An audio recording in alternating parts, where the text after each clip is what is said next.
Hey guys, Andrew McCombe here and welcome to Outlier. In this week's episode, I'm in Nelson, New Zealand, where I'm actually speaking to my brother, Tony McCombe. He's the founder of Uplift in Kind, and he's doing some great things for the kids.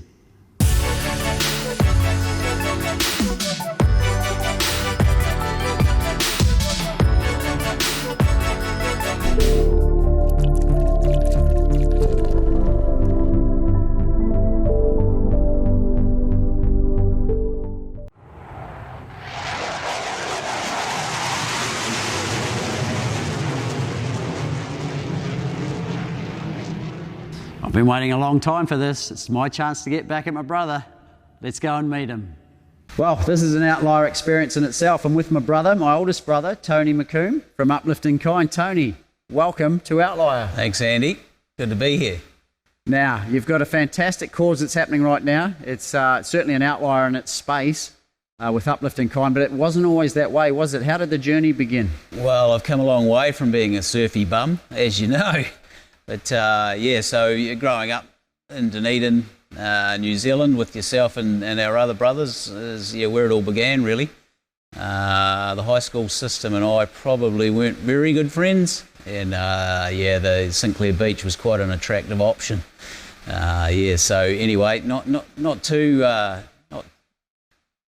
I don't know if that's the right term, but a bit of a slouch through the schooling system, and got around with the surfy boys at the beach, and we had a good old time and did a lot of partying, and could have probably gone sideways, to be fair. But got there in the end. I ended up moving over to Sydney, living in Manly in Sydney, Australia, with some friends. We went over there to have a sort of a surfy lifestyle, and did that quite well, to be fair. But was sitting on Manly Beach one day and a helicopter flew past, and I thought that looked pretty cool. So that was sort of the inspiration to send me back home, save a few dollars, and get on and do myself a commercial pilot license. So from there ended up with a bit of experience in the aviation industry, and sort of flicked that on its head, and now sort of trying to give back through that experience and network of people and things that I've seen on the way, I suppose. Okay, so we'll get to that shortly, but my last memory was of your feet leaving the bedroom window as you were sneaking out and running away from home. Is that when I ran away for 3 months? Yeah. So tell us, why did you do that? Oh, well, people were trying to tell me what to do, and I wasn't having a bar of it. And the old man's a good example. I was a bit of a law unto myself, to be fair, so off I went. I snuck round to my mate Paul's house, and we hung out there for the first month until his oldies kicked us out, and I went round to my mate Barney's, and we did another month there, and then moved on to another joker's place until I sort of decided in the end I better get my act together and go home and apologise to mum and dad and go and hang out with the family. So did you run out of money, or? Yeah, that's it. Yeah, pretty much.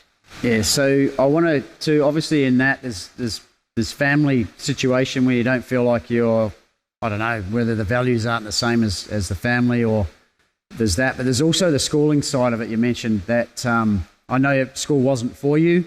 You felt a certain way with school. The reason I'm asking is for the outliers out there who are feeling this sort of stuff. Right. Tell us, obviously my perception is they try to put you into a box a little bit as well. That's exactly it. You're meant to sit in there and check the boxes, tick them off, and make your way through this system that just made absolutely no sense. It seemed like a load of garbage, to be fair. And I couldn't understand, with algebra, how's A plus B meant equal C. I just couldn't really grasp how that was going to serve me in life.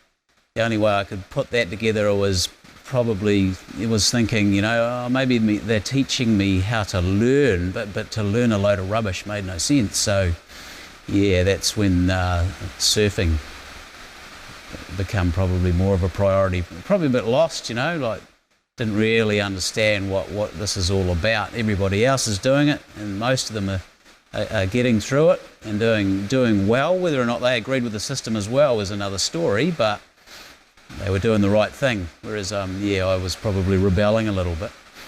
And what was the catalyst for moving to Australia? It was probably the freedom factor to, just to get away and be my own person, go and live and have an adventure. Go surfing, go and hang out with the boys, go partying, to be honest. Yeah.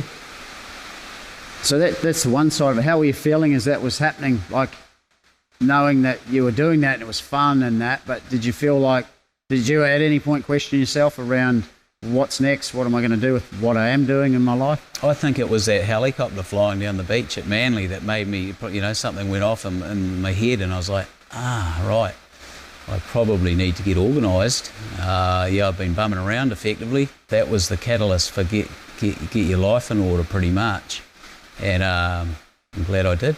So it's really fascinating, isn't it? A helicopter flying overhead, for a lot of people think that's crazy. How can that be a life-determining or life-defining moment? But for you, it was. Tell us what happened next. Yeah, so I well, in Australia, you could make better money than in New Zealand. So I stayed on for a few months and made a wee bit more money. Went home with not a lot, a few grand in my back pocket, and went out to the local airport, and I actually started flying helicopters, and my few grand didn't go very far. In the end, I was even biking out to the airport to go to these helicopter lessons, and I did work out through that process and ran out of money, not far through that process, but worked out that I'd probably like to fly aeroplanes more so than the helicopters. So back to Australia, actually, it was to earn some decent money to have a proper contribution go towards this license. And so I went away again this time to the Gold Coast with some friends, and we worked really hard, and now I was determined to get this license and do something with my life, I suppose. So just on that biking to the airport, how far was the airport from home at the time? I think it's about 17 or 18 kilometres away each way. The local newspaper thought that was quite a hard case, and they ended up taking a photo of the young dude coming out on his mountain bike, biking out to his lessons. So, yeah.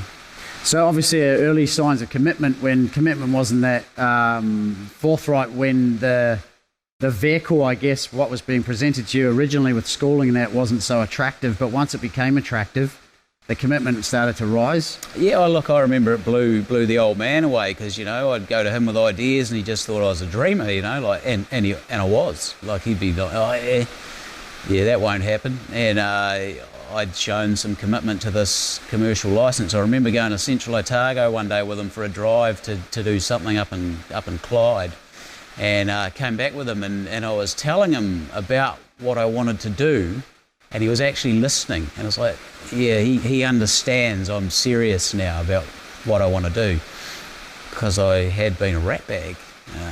So it was good. He was on board, and went from there. So what did happen from there? You finished your licence. Did you do it on the Gold Coast, or did you come back and do it? Or yeah, no, I came back to Dunedin and did it out at the Taieri Airport, and I was working part-time for a catering company. Actually, I had finally got the commercial licence, and then I had a job where I could work, but if any flying hours came up that the local aero club needed me to go and do, fly doctors to Alexandra or stuff like that, or do a local scenic, then they'd let me shoot away. So it was awesome. They were actually really good to me to make sure that I could get ahead with what I was trying to achieve, within their business. So I was very grateful to those people. So was that part of the training, or you'd actually become almost an intern at that point?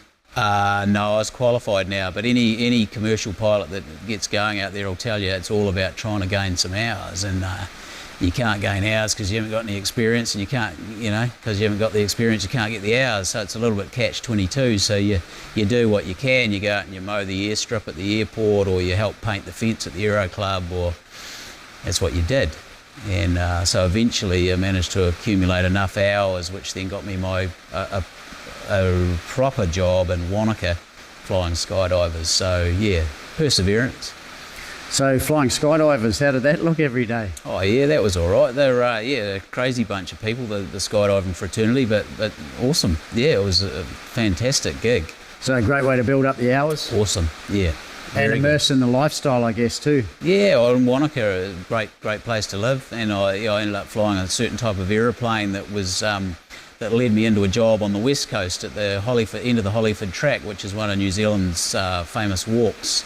So a mate of mine had been an aircraft engineer and would go and fly out at the Hollyford on the summer season, and he was going to go back to Christchurch and do his engineering. So he said, do you want to jump into this out at Martins Bay, is where it was called.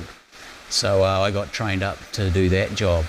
I hear it's quite an outlier destination. Oh, it's the best job I've ever had, to be honest. You know, all the jobs that I've had subsequently, you're your own boss. You sat out there in the lodge, they fed you like a king.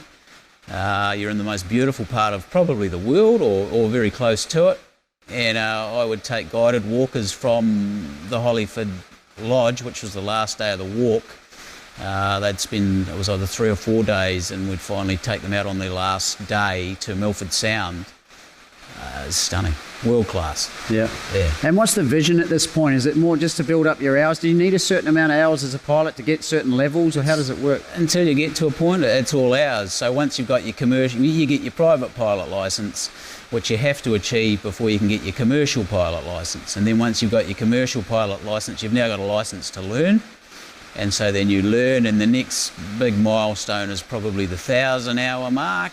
And then while you're trying to achieve that, you're then thinking about, where am I going to get twin engine time? Because the airlines won't look at you unless you've got time in an aeroplane that's got 2 engines.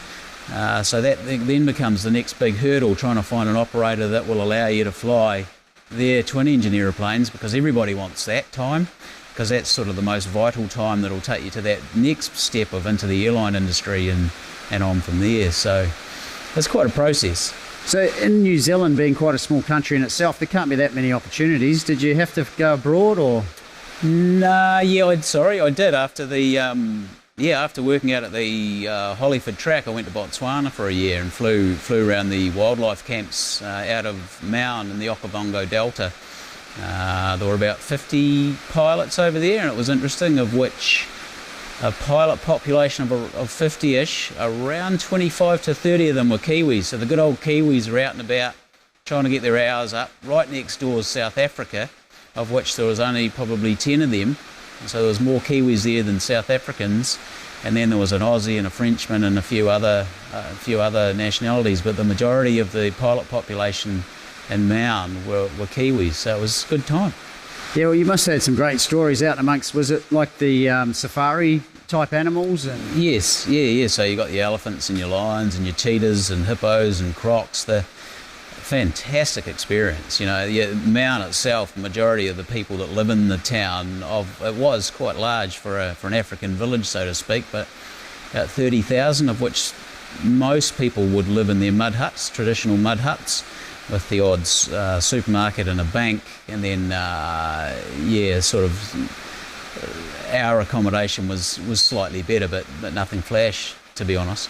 So we would be there to service the camps, which was a seasonal thing, and which was most of the year round, about 10 months of it, and we would fly foreigners from Maun out into the Okavango Delta, which is a very popular floodland in Africa for viewing wild animals. And so there were probably 30 or 40 different camps out there, ranging from backpacker style camp to I think it was called a boo, the elephant back safari camp, something like $1,500 a night, minimum of 5 nights or something. So you could go out for $100 a night, or you could go right through to super flash. And so the Okavango Delta catered for everybody and anybody, and it was unbelievable, you know, to see wild animals in their environment, which we got to do quite often when we would overnight in the camps, and that we would wander out, you know, with guides, or in the Makoro, which were the dugout canoes.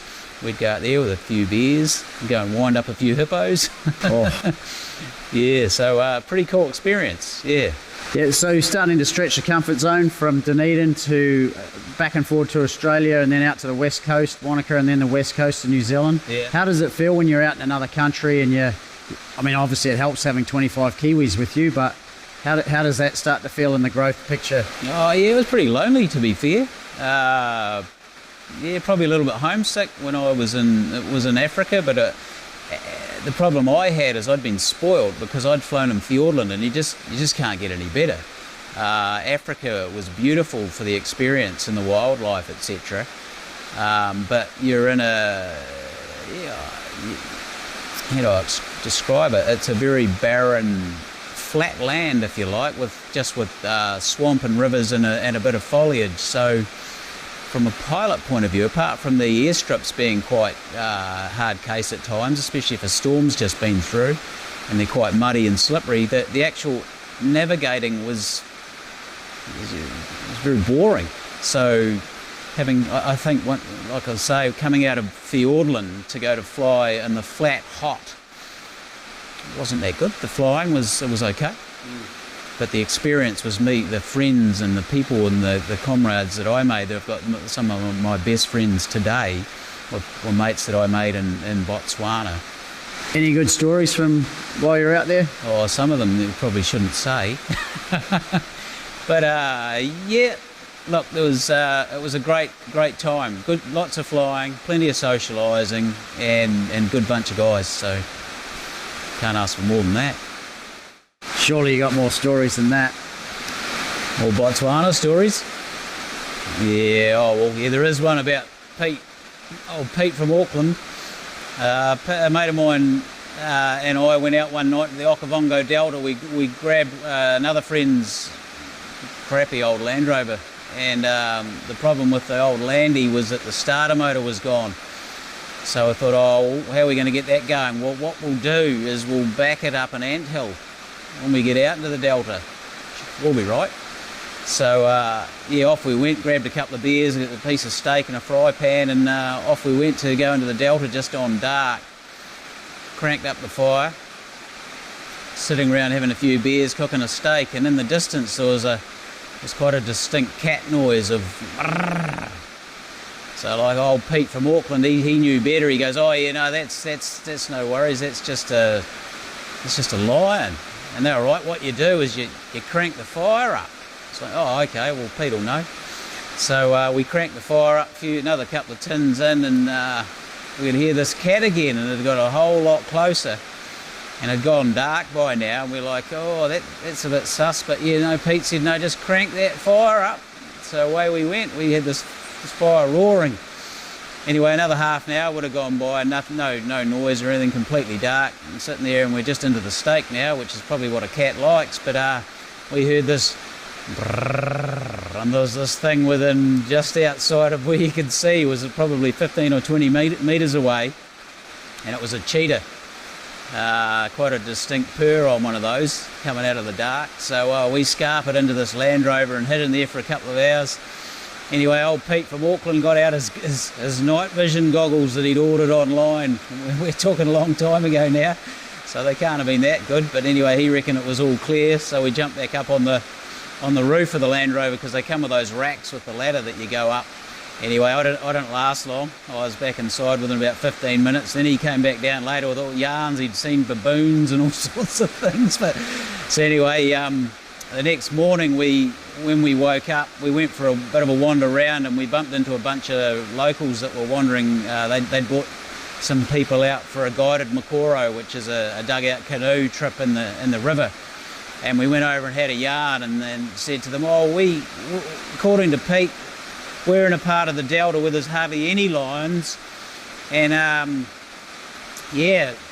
and what you should do if there are any is crank the fire up. And they said, you're in the most lion infested part of the park, and the last thing you should ever do is light a fire.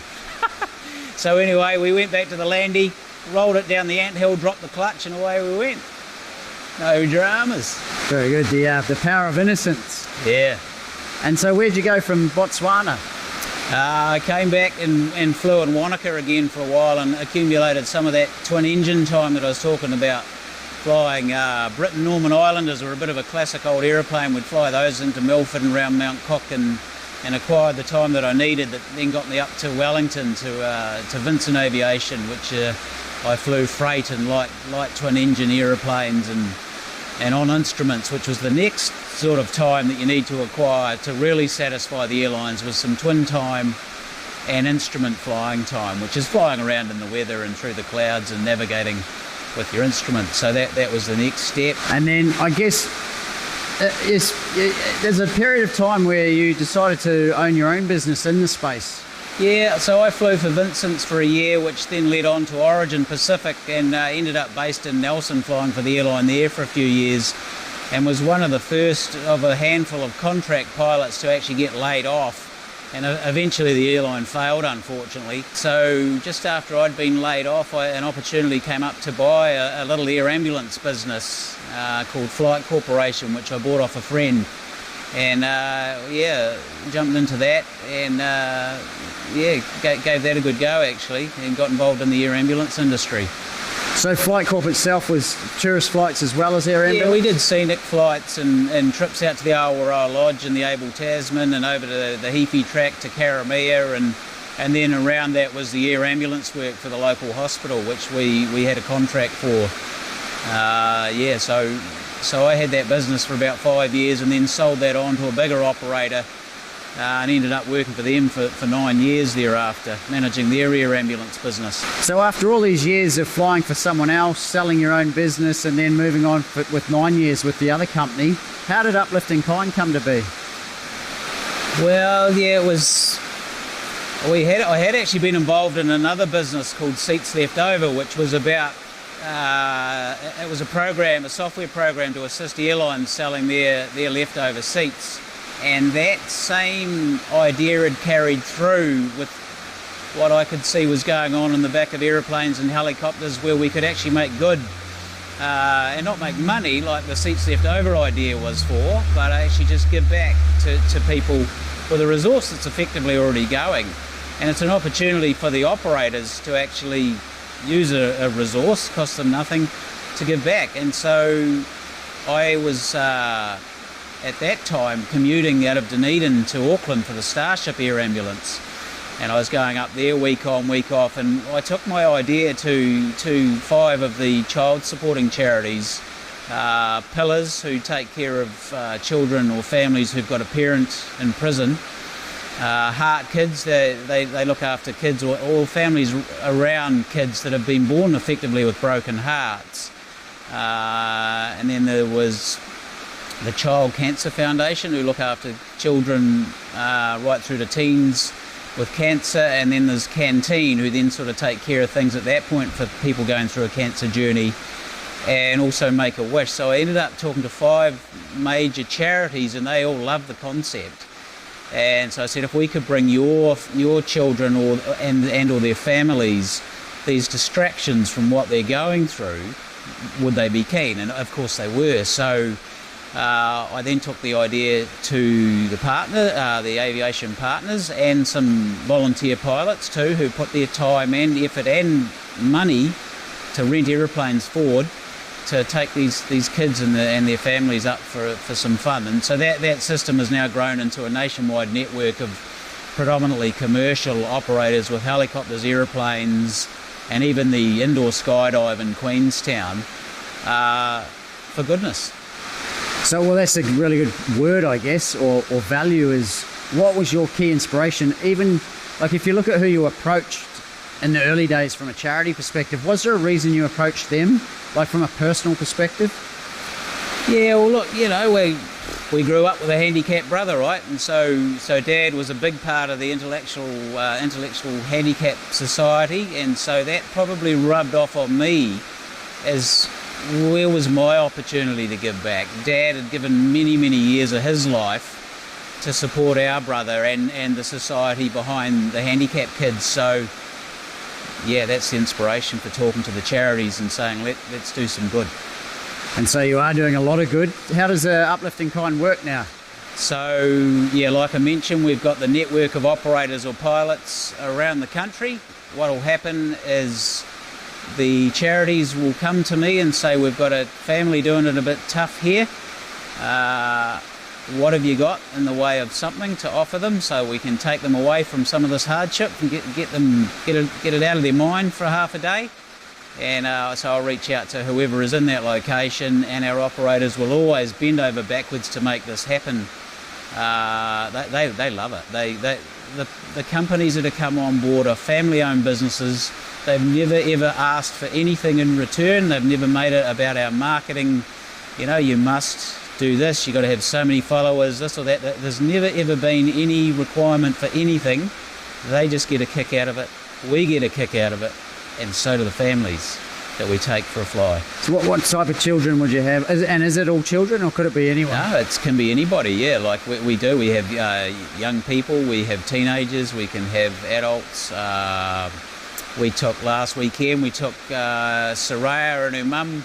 They were supported by Pillars, and so they've had a bit of a tough time from what I understand. We don't really dig into the depth behind that.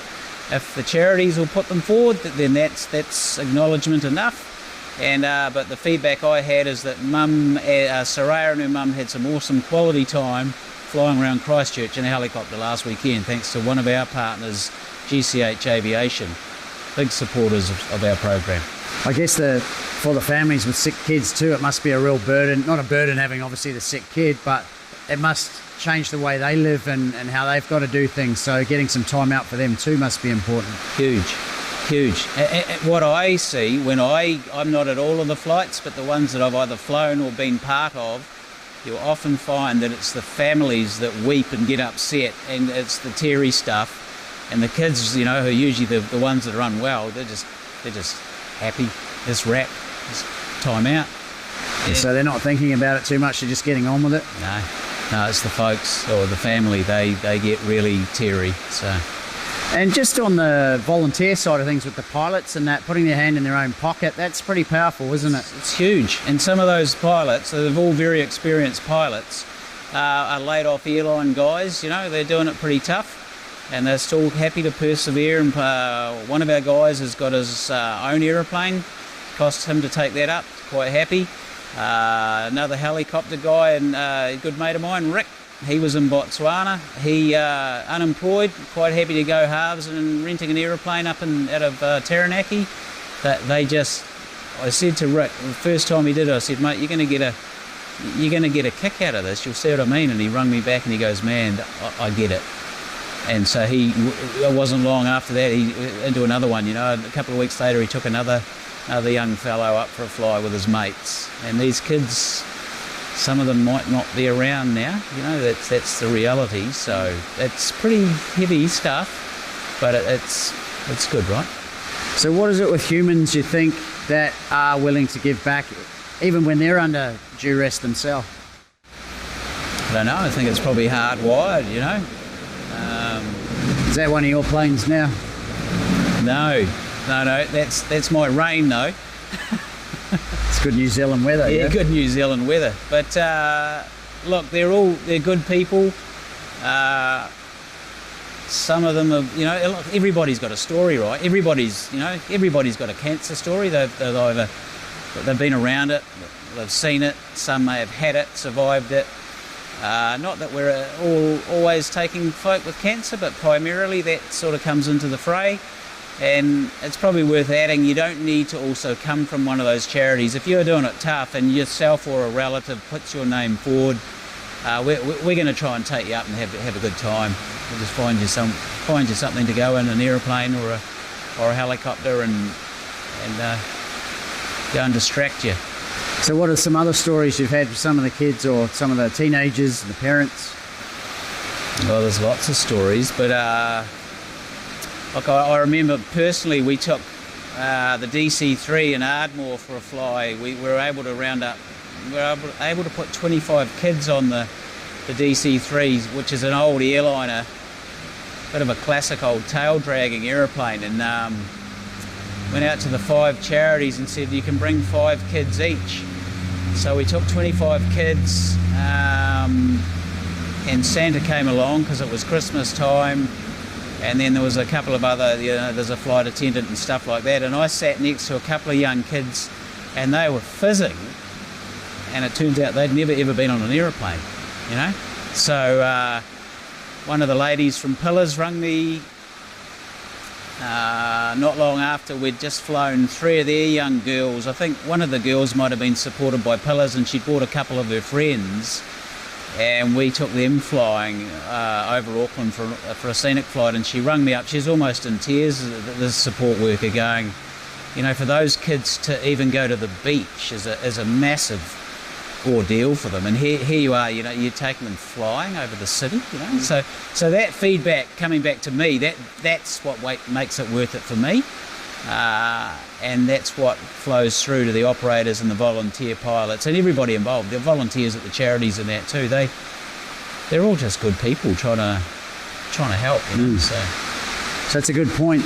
You're not doing it for any money at this point in time, are you? It's not about the money. It's not about the money, no. It's about trying to get that message out there and let people know that, hey, there's an option out there if you want to go out and have some fun.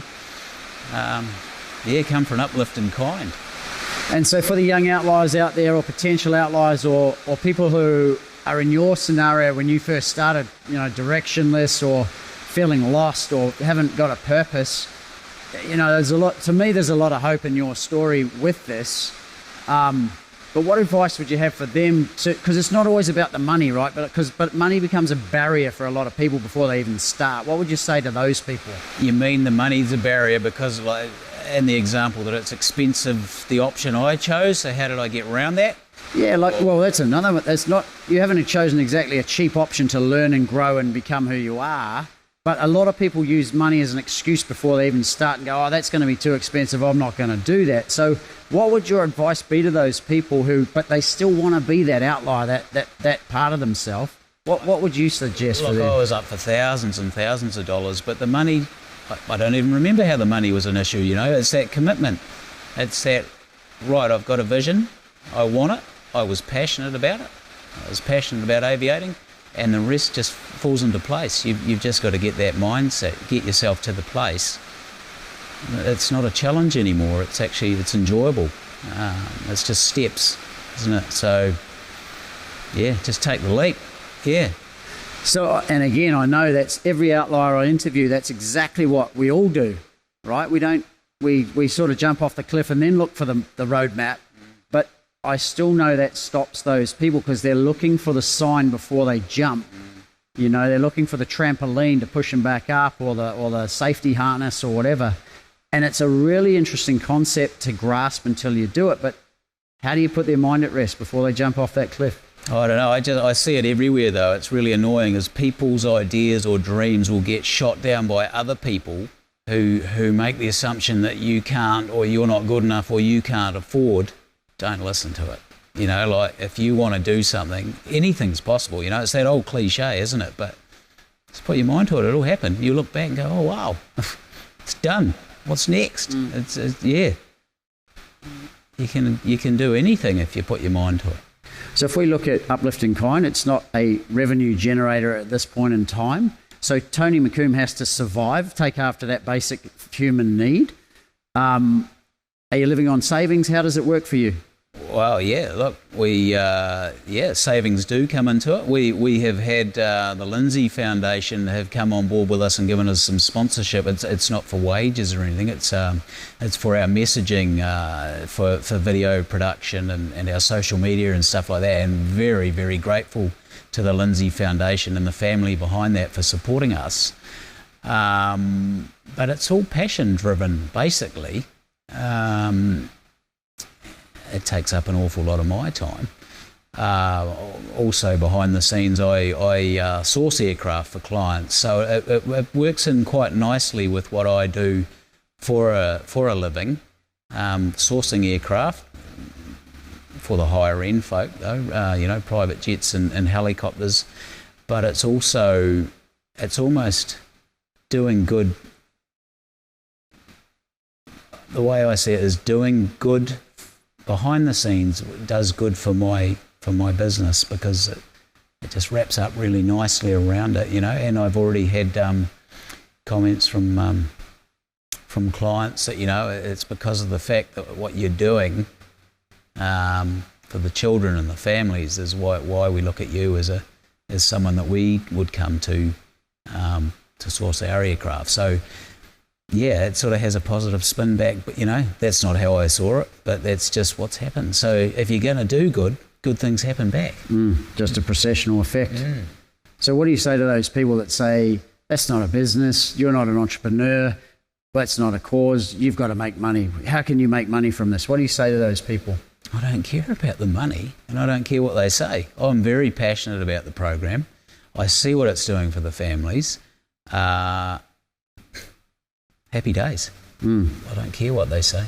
And so, again, back to the outliers that are out there who are going, how am I going to make the money? Where's the money going to come from? How would you summarise it again? I know we keep saying the same thing, but it's highly important to me to articulate this message to those who are standing on that cliff face, looking to jump off into their dreams, going, oh, how's that going to make money? And they've got their parents on their back, they've got society on their back, all wanting to have the dream of a house and a picket fence and 2 cars and 2.2 kids. What do you say to them? Well, yeah, it's the money will come, right? If you find your passion, money sort of becomes irrelevant, because if you're living your dream, you're happy. And people think money makes you happy, but it's not. You can be as rich as you'll be super wealthy if you're happy. And so actually dollars in the bank aren't what make you happy, but they will come if you do what you're passionate about. Yeah, if that makes sense. But. Yeah. So what I'm hearing is wealth is actually not about money, it's actually about an internal thing, probably a value or a value set that you have, and that the more you express that, then money's a byproduct of that? I think so. Look, if I'm totally honest, when I was young, I wanted to have the flash this, and I'm really interested in real estate, and I wanted to have heaps of hot, rental properties, and this will be me, and I don't care for that anymore. It's too high a risk. I did go about that, and I was quite successful at times, but my risk appetite has gotten lower and lower as I've got older. I've had a couple of business things that haven't worked out so well, but I don't care for that anymore. I love what I do. That's the reality, and so I think my passion and enthusiasm for what I do is potentially infectious, because as far as Uplift in Kind is concerned, everybody loves it and it's doing good. So what's wrong with that? Yeah. Well, it's a great indirect marketing tool, and what I'm feeling is it's genuine. There's no false agendas or fakeness about it. It is what it is, it just is what it is. It's just this beautiful cycle of, using something that's already going to do some good, which makes people happy, which makes everybody involved happy. It's cool. It's a win for everyone. It's awesome. I've always liked wins, and it's a win. So speaking of wins, their kids win, their families win, their charities win, they get their some experiences for the kids, etc. The supporters are winning, but again, what other support do you need from a bigger picture? So what's the bigger picture for one, and then what support do you need to make that happen? So for now it is pretty much myself with a little bit of support in the background. We've got the Lindsay Foundation supporting us with the social media and the video production, but this thing is getting bigger than Ben-Hur because it is so cool and everybody loves it. So yeah, next steps for me is probably some administration, some support, being able to employ someone to do that. I would like to get a full-time videographer, because our content is gold, and just showing people the fun is just where it's at. So that's it's only been around for 18 months. We started out in a little 4-seater in Dunedin and took the Stocker family for a fly, and now we've taken nearly 100 children flying. 18 months in, we've gone in a DC-3 a couple of times. We've had Jonty in a private jet looking for his star one night over Christchurch, in collaboration with GCH Aviation and Make-A-Wish. The Stormtroopers turned up to see him off. We've got Jacob going on the 787 Dreamliner charter to see the Southern Lights coming up in September, which was kindly donated by Viva Expeditions. This is how it goes. I ring them up, and I wanted to know what it would cost for us to get a couple of seats. And these seats start at about $2,500 or $3,000 and make their way up. And Rachel from Viva, she doesn't know me from a bar of soap, goes, have 4 on us. It's like, you're joking, that's the love. That's it. So that's coming up shortly. So just coming back to little 4-seat Cessna, Dreamliners, and we're talking to other operators about some really, really cool stuff for the kids. So. Well, again, it's another win there with the operators. They're getting to make a difference through you making a difference. And what I love, knowing that your wealth profile, you're very much about connecting people. How important is that in the process for the outliers that are out there, maybe getting more awareness on how they like to operate, and then using that talent in relation to their passion to maybe make a difference in some form in their life? How's that important to you? Well, for me, that's my skill set. That's what I do. I love connecting people. So I don't know whether, if you're talking about all outliers, whether or not that's their natural ability, but for me, that's why this whole thing is formed, because I love getting out, chatting to those that I know, and getting amongst it and organising stuff. Let's make some stuff happen. And do good for the kids and the families. So, yeah. So clearly an incredibly passionate, profound cause that's making a huge difference to a lot of kids. When you look back at that, when I look back, or I see that memory of your feet leaving that window as you're running away from home because, you're not feeling like you're fitting into the school system, maybe not even into society, a bit of a misfit. What advice do you have to those feet leaving that window? I'd do it again. You got to go find what you want to do. Go find that passion. Yeah. And I like, there is the road you should take, and then there's the road that you do take. And I think people, if they're unsure, chill out. It'll come. Don't force it, because if you go to force it, it's a lot further down the track. You've just got to let it turn up, and there'll be a light bulb moment. Some people have their light bulb moment at 20, and some don't have it till they're 50. It'll come. Just enjoy the journey in the meantime. Fantastic. Well, Tony, you're officially an outlier. Your mother would be proud of you. Thanks, Andy. Well, there it is, guys. I hope you enjoyed this inspiring Outlier episode with Tony McCombe. For more videos, resources and information, visit outlier.tv or connect with us on our social media pages below. I'm Andrew McCombe, and here's to living the outlier life outside of the comfort zone. I'll see you soon.